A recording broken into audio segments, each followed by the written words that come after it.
Hail Kingdom! Today I will show you insanely broken Mercenary build in Exile 2 the Third Edict. Just look, we're coming to boss and it's gone.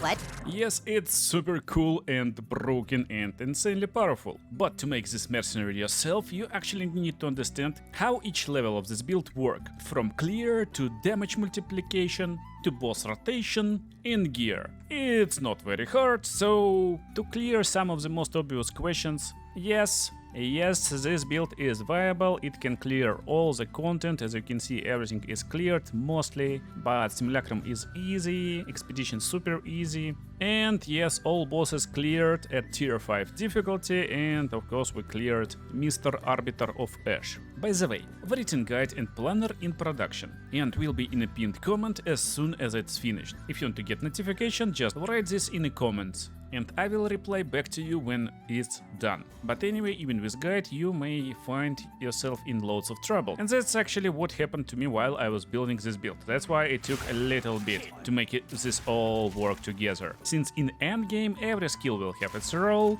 every node on passive skill tree will have its role to just melt every monster we see. So clear is based on one ability and one ability only in the late game. Ability is Galvanic Shards. Ability itself may not seem like a really powerful one, especially if you check DPS in the game, but that's wrong DPS we're checking most of the time, because Galvanic Shards will shoot a bunch of fragments. With full quality it's actually 10 fragments, and every fragment when it hits enemy will hit with a beam. Beam will chain between this and next enemy one time, and the beam actually deals insane damage. For me right now it's 375% attack damage, and it converts all physical to lightning damage. But of course, Galvanic Shards alone can't fit all damage we need in the late game to clear efficiently. So, to help us clear with just one button press, we will use Herald of Thunder. Coolest part, this extra buff can't be evaded. It's also converted 100% into lightning damage, and it works basically extremely simple. Whenever you kill shocked enemy, you will get this buff for next 5 attacks with full quality, and these attacks will just add extra damage on top. So it's super easy and straightforward. You just run and gun and destroy everyone. To do it, of course, we need correct setup for support gems. And since we can use same support gems in all skills right now, it's super easy. For Galvanic Shards it will be Elemental Ornament 2. Be careful not to upgrade it to Elemental Ornament 3. It works differently, and actually all skills with number 3 can damage your build, so be careful. This skill will just add more elemental damage to attacks, therefore will deal more damage. While leveling, we would use just damaging support gems, but in the end game we assume that we got nice weapon, and weapon covers bunch of damage for us. So for Galvanic Shards, the most important stuff to actually use it efficiently and to enjoy the skill is to use it with nice utility support gems. A lot of people think Galvanic Shards got nerfed, but in reality they don't, because if you invest enough into crossbow reload speed, you will actually get a lot more DPS, and DPS what matters when you're clearing monsters. Nimble reload doing a job. This support gem alone will give us increased crossbow reload speed by 60%. The next one is Fork. Fork is insanely overpowered on this skill. Projectiles will fork, which means they will split into 2 projectiles when they hit enemy, and that's basically what gives us insane clear. After you unlock more slots on your weapon, we will increase our damage output a little bit more with Stoicism 2. This support gem will give you 2% more damage every second, up to 20%, and this damage bonus resets if you dodge roll or use travel skill. Therefore, when you plank, you want to try and never use your dodge roll if not necessary. Just walk left and right, shoot with your crossbow, and you will get this juicy 20% more bonus damage.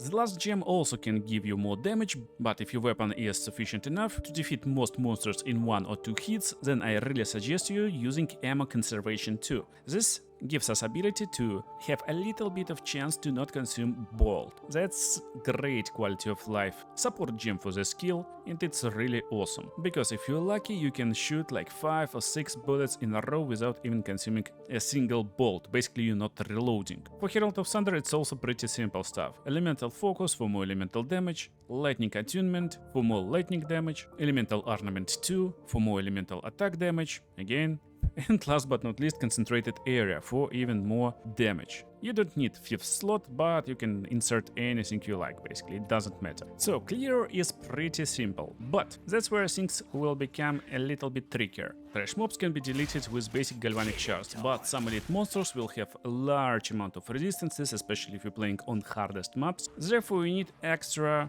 more efficient ways to defeat them. And we will use this skill. Look, it will deal almost no damage compared to my Galvanic Shards, but that's because of how the skill works. It's called Shock Burst Rounds, and that's our main elite enemy's Melter and also boss melting tool. This is ammunition projectile lightning payoff skill, so it scales basically with everything that Galvanic Shard scales, therefore it's pretty obvious to get it in our build, but you need to understand how it works. Basically it can't inflict any lightning condition, so you can't shock with the skill, you can't electrocute with the skill. However, every time you hit enemy with the skill when enemy is already shocked, you will convert all damage to lightning damage, all physical of course, but it doesn't matter. And damage will have nice boost. What is the coolest part? Well, the skill got insane ammunition, basically we got 22 balls loaded per clip, with full quality it's 26. So it's pretty crazy already, and you're shooting them at insanely high speed, therefore overall damage output is really good. And you can basically see it over here. We can check that our damage per second, for example 42k right now,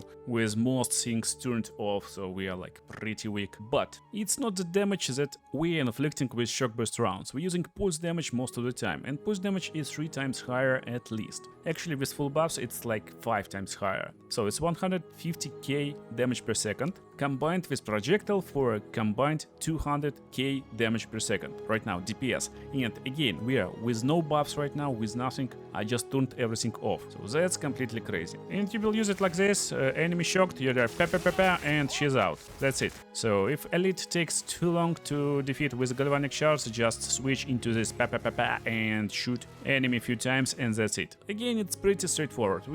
We want to deal as much damage as possible with the skill, so we're using Elemental Ornament 2 for more elemental damage, Elemental Focus again for more elemental damage, but we can't inflict elemental ailments, we already can't do it, so it's super simple and obvious. The next one is unique to this skill. Basically, you will deal 1% more damage for each bolt reloaded by that skill in past 8 seconds. So technically you want to reload the skill every now and then when you're hitting elites, and therefore you will get more damage. It's really important to understand, especially if you don't have high-end equipment yet. Then of course we're using Stoicism, again 2% more damage when we're not rolling around, and we don't want to roll a lot, we want to shoot and destroy everyone. And last but not least is Super Critical. So Super Critical will be tied to our passive skill tree mostly, because it will give us more critical damage bonus with less critical hit chance. Yes, that's set, but bonus is just great. Okay, that's trash mob clear, and that's how you clear elites.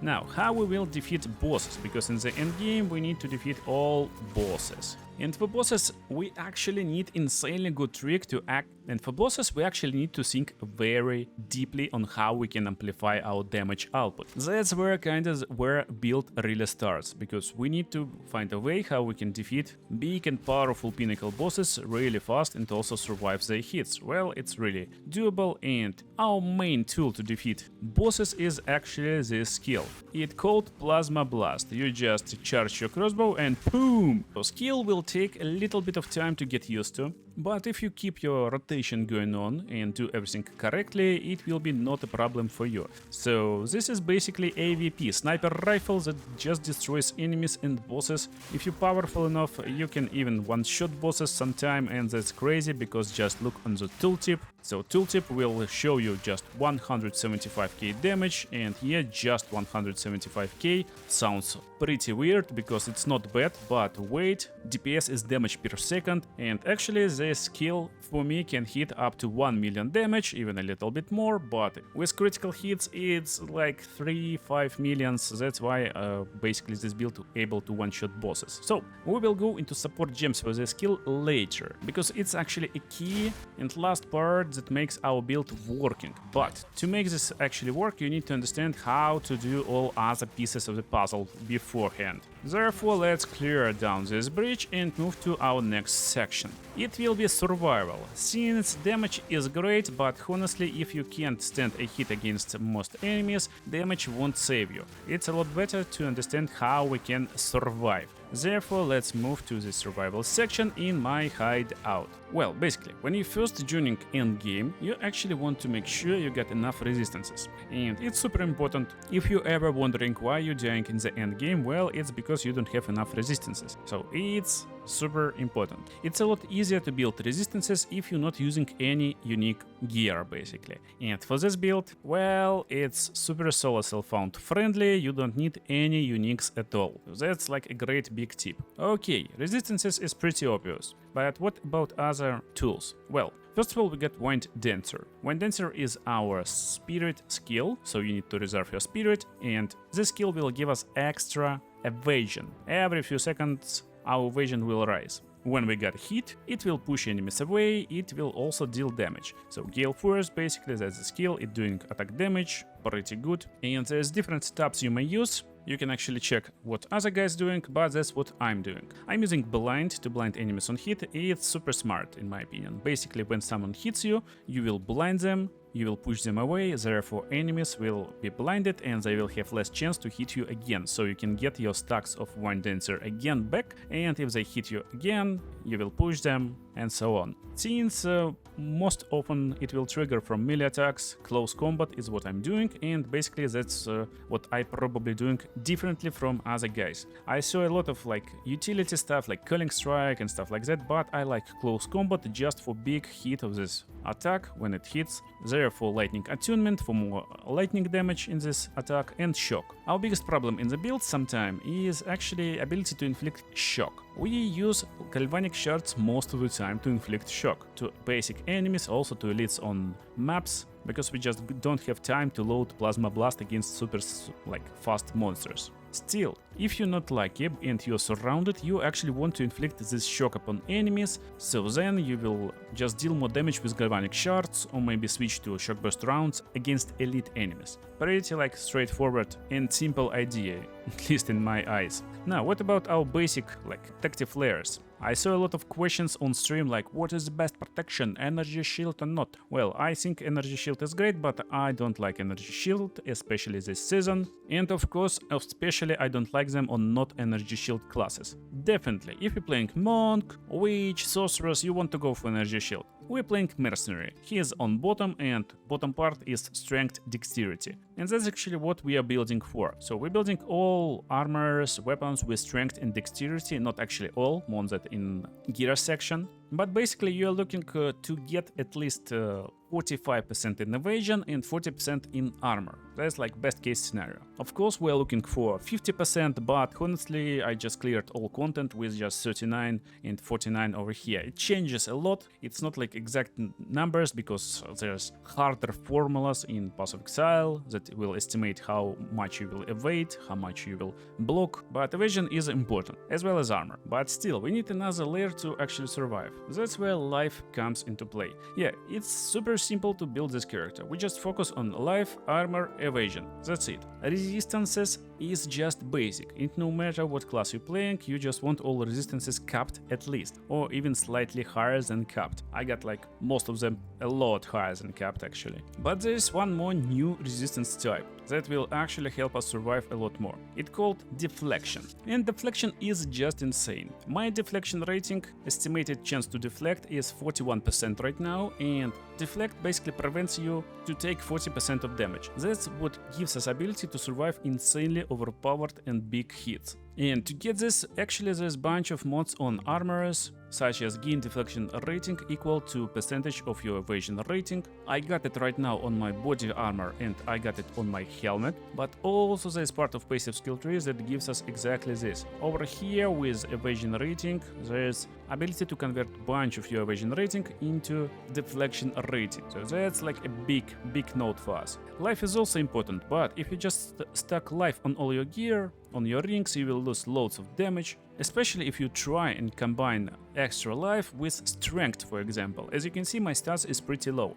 I got 100 for dexterity, 106 strength right now. Probably will need a little bit more later, but more than enough for level 19 skills for now. And actual secret is new mod that comes on your amulet, and also it can come on your armor, probably even on helmet, but I haven't saw helmets yet. So it's a mod that gives you increased maximum life, 8% on amulet. So it's not increasing maximum life on amulet, it's increasing maximum life for full character. Therefore, when we stack lots of life on different pieces, we're actually getting pretty big chunk of extra life. I would say you want to aim for 3k or even more life, but 2.5k is more than enough. Actually, I cleared most of the content with just 2k life, but recently I got a few upgrades and we got 2.7k right now, which is really great. Honestly, that's all you need to understand how this build works in terms of survivability. So just build bunch of life, try to get these new mods and deflection with armor and evasion. And now juicy part,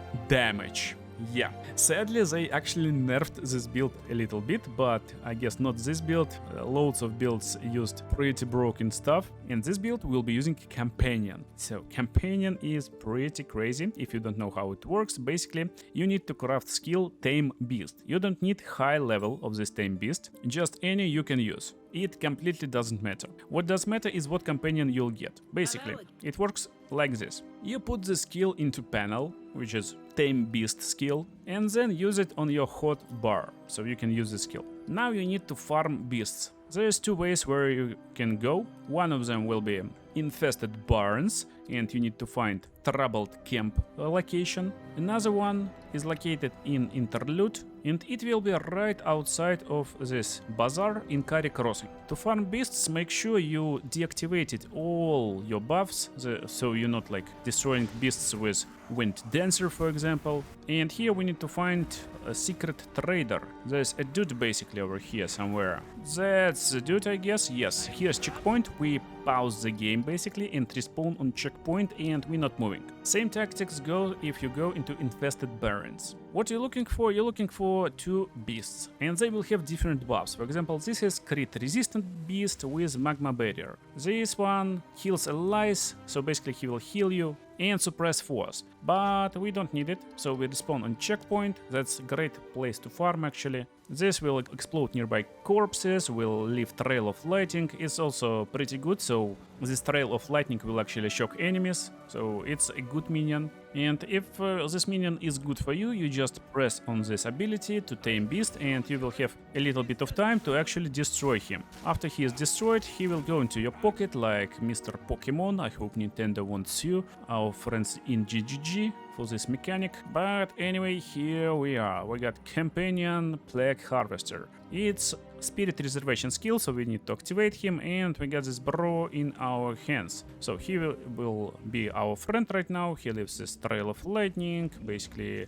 enemies will be shocked when they are around him, and we can inflict extra damage to shocked enemies, which is great, or use plasma shock burst rounds, so we can use it as our main clearing skill. Again, it's not a very confident way to play, and if you're curious what actually nerfed, it's exactly this minion I just showed you. So GGG actually forgot to remove secret buff from him, and he got secret aura that gives us 40% move speed and attack speed. It was cool, but again, I cleared all content without this, so I cleared it today when it's already got patched. So this build working greatly. What you're actually looking for is one of two mods. You want either extra physical damage aura, which is only available for this Plague Harvesters, these little bugs basically, or you can find Diatask Boar, in another location, as I told you, and you can get Haste Aura. Haste Aura will give us 20% increased attack and casting speed and 10% increased movement speed. So this is kinda great aura. Still, I don't care about this movement speed a lot, I'm fine without it. Therefore, I really like to have more damage, and therefore I'm using this Plague Harvester. However, there will be one little problem. Here we are, that's the aura, and aura gives us 40% increased physical damage. That's just insane buff for us, in my opinion. And this aura will be only in presence radius. That's like basic presence radius, so when we are technically in this circle around our minion, we will get this aura. So we need to be close to him, but also he needs to be alive. As you can see in the end game, he actually dies like pretty fast. Well, there's a bunch of ways how you can fix it. You can of course drop nice support gems like mid shield, second mid shield, basically stuff that will increase his size, with Gigantic, which also gives him more health, but with Gigantic there is another problem, it will increase reservation, which we don't want. But there's another way how you can do it, you can get Brutus Brain. Minions cannot be damaged and cannot deal damage. Again, we don't care about his damage, and I don't know if it works actually, but I also dropped Loyalty. Loyalty can't be dropped actually, but if you do it in another rotation, I can drop Loyalty first and then I'm dropping Brutus Brain. It works. Probably it's like not working. I don't know how to test it. There's no numbers in the game. But since we can't take life from him, probably like it doesn't matter too much. Anyway, Brutus Brain basically makes this beast unable to deal damage. Can't inflict damage at all. He can't be killed at the same time basically. Therefore monsters will try to attack him, so they will focus on our friend. We actually can have a bunch of time when bosses try to hit him to load our crossbow and then shoot, and he's out. Just like that, we got basically unkillable aura that always stays on top of enemies, and we are completely free to just remove them from existence. First little like trick how to get more damage. Second part comes into play. I actually checked like what is new on our tree. And this is a new node, new cluster for Mr. Mercenary. So here is attack damage, but also increased damage when you have ally in your presence. And that was my like initial idea. Whoa, 35% increased damage while you have ally. Why not to play with ally? Well, most closest ally to us is over here, and that's actually what we are picking. When I found this, I was just amazed how much power we can get just from this single node. Increases in the reduction to companion damage also applies to you, and that's how it works.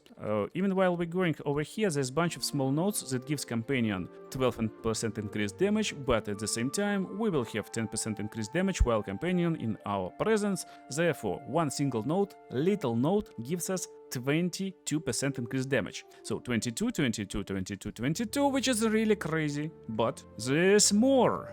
Look, a little bit more over here. Again, 22, 22, basically like loads of extra damage and increased damage against rare and unique enemies and stuff like that, which is also crazy. There's one more over here, damage for companion damage, and there's more over here. So that's like a big one. Again, a little bit more of the damage. As I told you, Galvanic Shards best scaled with our reloading speed. You want to reload as fast as possible, since we got only one bolt in our crossbow. So this is part also for Galvanic Shards. It's increased crossbow reload speed. But also there is one more, and this is also big. Reduce movement speed penalty while using skills.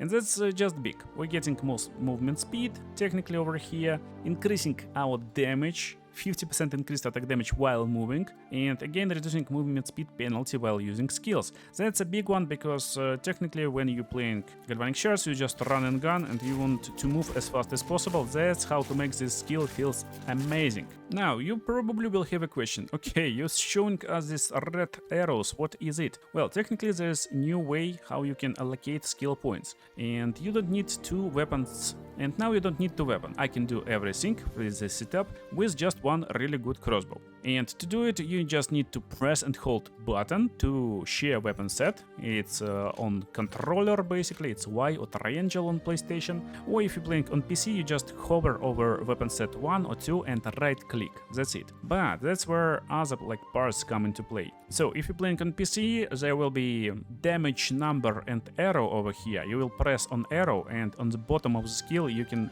decide which weapon set it will use. And we will use all skills for weapon set number 1 basically, but one skill will be on weapon set number 2. It's load plasma blast, and again that's how we scale our damage. How to do it on controller? Well, basically you need to set skill bind. Skill is allocated, that's my skill, load plasma blast. You go into advanced info. Over here you go into skill options, and now you can set which weapon set will be used as plasma blast. You just need to load it into your crossbow, and then I got basically my crossbow shot number 2 on one button and crossbow shoot number 1 on another button. That's it. Okay, so why do we need second set? Well, that's basically tied completely to how our damage works and scales in the late game. Today in my Discord, one of the guys actually sent me a tree, and he just spent all points into stats and into lightning damage and stuff like that, like lightning damage over here. Guess what? I told him it's complete trash. Well, it's pretty obvious for one single reason.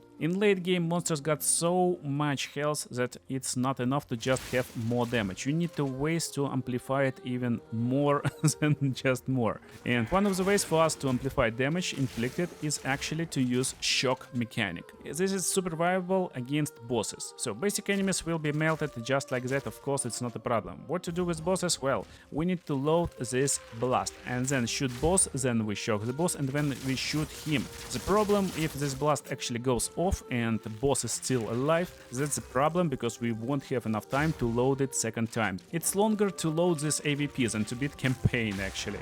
So pretty crazy, yeah? Well, there's lots of solutions to it, and it's actually how we scale our damage just insanely insane. And solutions is of course on our passive skill tree. Well, most important of course for us is just inflicting more powerful shocks, and that's where it comes. Magnitude of shock over here, shock duration. Shock duration is just insane. Just imagine we got buffed shock duration in this patch, so basic shock duration is actually like 8 seconds. We adding almost 100%, so it's 16 seconds already. Here we will inflict increasing magnitude of shock loads of times, so again almost 100% magnitude of shock. And then this big line on top also increasing our ability to penetrate lightning resistance, magnitude of shock, and also more magnitude of shock. That's actually the secret. Basically, as you can see, we're dealing insane amount of extra damage to bosses. Since I'm technically adding shock with 100% magnitude, bosses takes 2 times more damage. That's a little bit more of course, and it's ailment, chance to inflict ailment, and magnitude of ailments. And I spent my last 2 points of weapon set into chance to inflict ailments over here, so it's just the way to go. For the red, for the first part of our tree, I actually used a bunch of points over here, increasing damage with hits against rare and uniques, and that's just a lot of buffs. Little damage increasements is of course over here, like a little bit more damage when you're using Herald skill, and we're using one. And other than that, basically we're using loads of movement attack speed, loads of damage buffs and stuff like that. Elemental damage with attacks, super good, useful. Again, you will see it in planner when it's ready. It will be in the pinned comment, and also it will be in my Discord. I will post POE Ninja like today, you can get it right now, but planner is still in production. Okay, now you understand basically how our passive tree and our ideation behind build works. Luckily for us, I got footage before build finalized, because right now I'm deleting bridge bosses in few seconds, but here is our basic rotation. You should preemptively switch to shock burst rounds. Then, before you start a fight, load and charge your crossbow plasma blast. After plasma blast is charged, you just start shooting with shock burst rounds and drop a banner if possible. Yeah, banner is also great for our damage multiplications, more on that later, but that's technically how it looks. Our basic rotation. Some of you may have a question, but probably everyone who got this question actually never watched video to this point. Question is simple, like why do you have so many passive skills I mean spirit reserve buffs, but you don't have enough spirit? Well, because that's the reason why we picked Tactician. Tactician got this node that increases spirit and also reducing buff reservation for 50%. It works for everything. For our pet, basically for everything in our pockets. This gives us ability to activate every passive buff that we need to increase our damage, amplify our damage even more, and all our protection skills. And that's basically what you want to get when you're reaching endgame, at least this node and this node. Next 2 points will go into stay light, use cover to have more protection, but to limit our chances to evade and reduction of physical damage. We can't build a lot more anyway, so 50% is enough. And last but not least is banner. This skill will also generate glory automatically. And glory is a new resource that allows us to use war banners. So technically I place the banner and I don't even need to hit enemies. Look, it automatically tries to get our points. But if I hit enemies, it will gain points a lot faster. Biggest part of this passive skill tree node is actually ability to get banner when we are fighting boss. Most of the time you will approach boss area and you will start losing glory, so you can't place banner preemptively. But with this you can of course place banner preemptively. Why is it big? Well, just look over here, we press a banner and what it does. Well, it gives us more attack damage, gives us more accuracy, gives us more attack speed, and if you time it correctly, actually try to place banner before you hit with your plasma blast, it will give you ability to hit more often with more damage, therefore inflict shock with like 100% chance. And there's another part of this banner, it will apply exposure. We already got a little bit of penetration of resistances in our passive skill tree, but exposure will work on top of it. So that's actually big. Every 1000 of your armor you will apply 2% of elemental exposure. So my character right now got 2k armor, not a good amount, but even a little bit helps. Technically we want to make this banner stay for longer, so it's prolonged duration and efficiency to have less cost. There's nothing else to do here. Now let's quickly jump back to Plasma Blast, because I forgot to explain how it works, but it doesn't matter because you need to understand main idea of the skill. Main idea is to inflict shock that stays for longer on our boss, so we can melt him with shock burst rounds. Therefore, we can use shock. Shock chance is based on your damage. This skill hits for like millions of damage. Therefore, I'm not using shock, but if you feel that you're not inflicting shock a lot, maybe you got crossbow with low physical damage and no extra lightning damage on top, you can use shock, support gem. Still, I'm using lightning exposure to inflict extra exposure on top to deal more damage. I use overcharge to increase magnitude of shock. More on that later because it's like actually a problem that I fixed. Lasting shock to prolong shock duration, so it stays basically for half a minute, maybe for a minute on the enemies already. Then we got Burgeon. It will deal 20% more damage per second spent channeling. We're channeling this skill a lot before boss fight, so we get loads of extra damage. And also inevitable critical, which will give us more critical hit chance. When this skill crits, it's just crazy, it's one-shotting bosses, and that's what you saw. It's tier 15 maps and bosses got one-shotted basically. So that's what you saw in the beginning. But it's only when you crit. When you don't crit, they not one-shotted. Overcharge. Overcharge is great. It's great, but I got killed so much time when I used it. Basically, the problem that you're inflicting shock back to yourself when using this skill. When you shoot a boss, he will take 100% more damage, but you also will take 100% more damage, and most of the time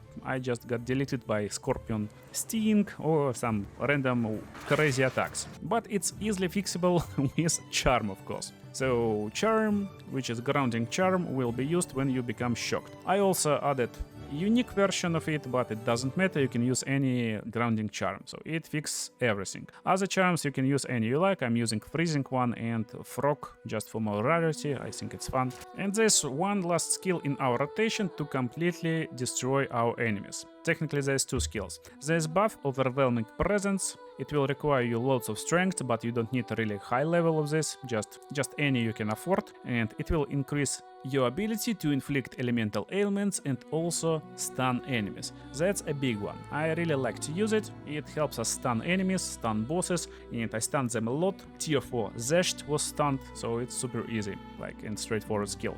But yeah, last one is Emergency Reload. It's a skill that will empower all bolts, which is reloaded by this. You just press this button and it reloads all skills in the crossbow, in any skill. But again, coolest part, it empowers with more damage, and since you kinda reloading full clip, your shock burst rounds, reloading full clip, and it just increases your damage by insane amounts. So technically you shoot, you got almost no ammo, you just press reload, you instantly get 26 more ammo, and you continue shooting without ever reloading. That's how it works. That's a full DPS rotation, but how to get even more DPS? Well, again, now we will take a little bit of jewels. Jewels is important. Let me get back to my awesome shrine. So technically you want to use some basic ones like increased attack speed, chance to shock, magnitude of shock, and damage with crossbows. So something like this. Penetrating lightning resistance, that's what you're looking for on your emeralds. Emeralds is great, but I got luxury setup over here.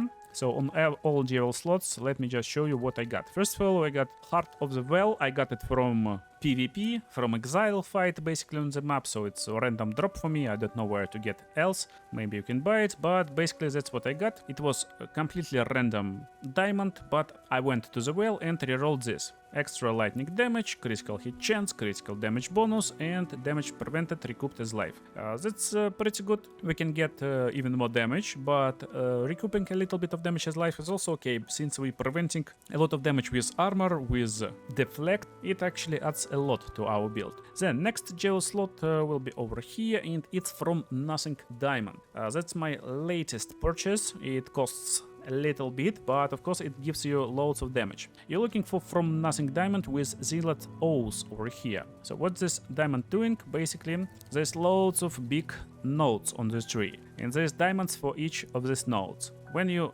drop diamond like this into your socket, it will give you this big radius. Where is it? Here it is. Zealot Oaths. And we can allocate points over here without touching anyone. Like, we don't need to go over here, I can pick anything. And from this location, we're just getting 25% increased attack damage 3 times. So that's a big one. Funnily enough, I would say even just 10% increased attack damage is a great choice. So maybe I will resync and remove a little bit of points from here somewhere. But anyway, it doesn't matter. Basically, that's where I'm going right now. So that was latest purchase, and that's where I'm going right now.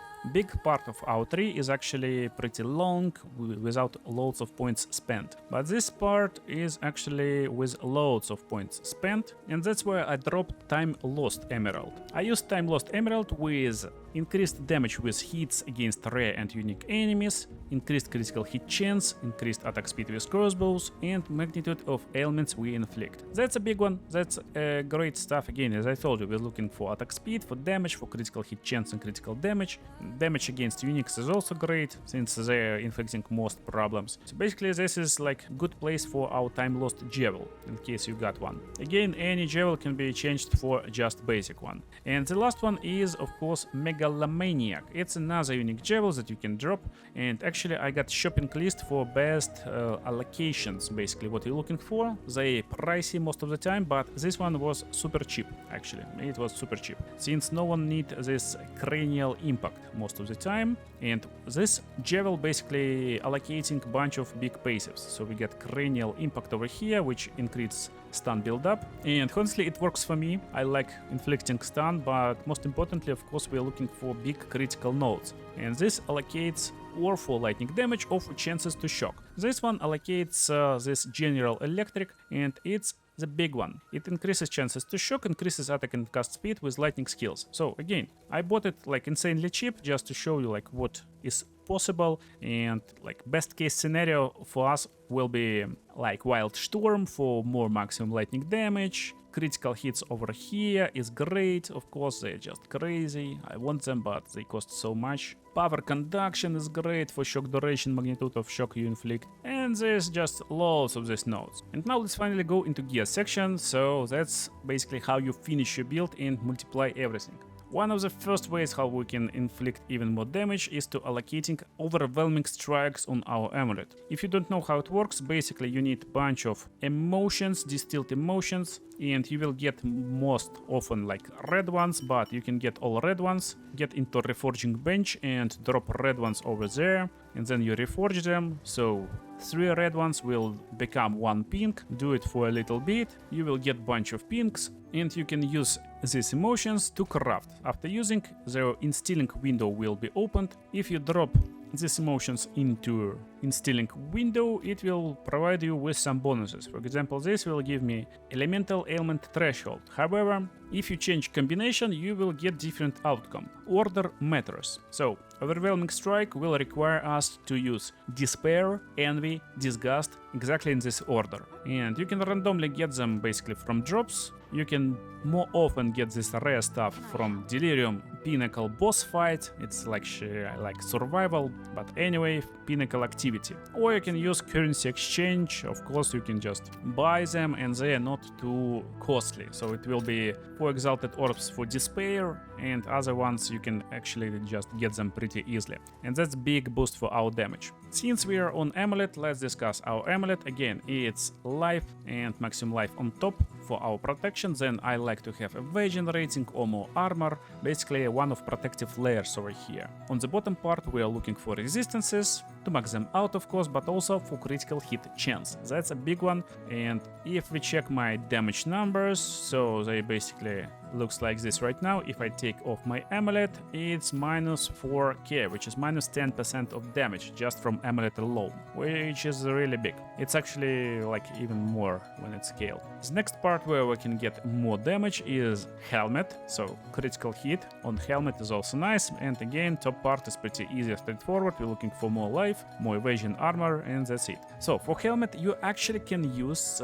just evasion based gear. Evasion is more important than armor, as I told you. Still, I would say it's more like smart to actually use mixed helmet, but you can use any helmet you like. Most importantly, strength, dexterity, armor, because that's where you get most of your armor and evasion rating. For armor, it's the same stuff. Armor, health, resistances, if possible deflection rating based on your evasion. Now gloves. I'm using pretty protective gloves, but I'm looking to change them later, a little bit later. Right now I'm not ready. My next project is insanely cool rings. Then I will go for my gloves and then we'll see. So for gloves, basically you're looking for again survival layer, which is armor or evasion depending on what gloves you're using, dexterity or strength based, doesn't matter too much. We're looking for resistances and also for life, but later we want gloves which will look something like this. So we're looking for more damage to attacks of different kinds, lightning and physical mostly. We're looking for more life and also increased attack speed,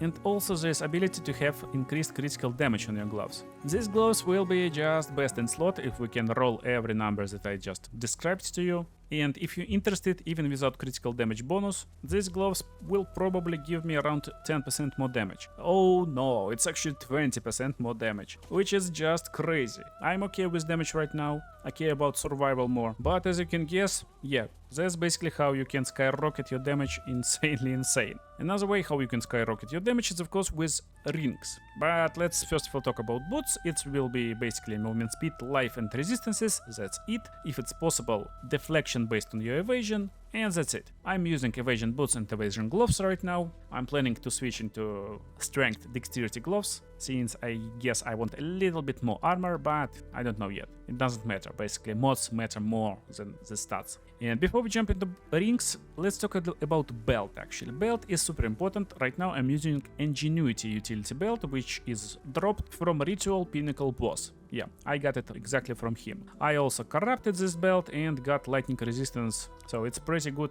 like nice belt. This belt will increase power for my rings. It will increase bonuses by almost 30%. It's not the best roll, but okayish. What is the coolest part about this belt? Basically, you don't need this unique belt, but you will need utility belt. Utility belt is super important, and you can have even better time actually with good utility belt if you roll, for example, for armor, health and some resistances like you see on the screen right now. So that's pretty okayish belt. Why utility belt is important? Well, it's actually another part and another reason why I'm able to survive pretty hard fights and hard brawls. When I take a little bit of damage, guys, go hit me.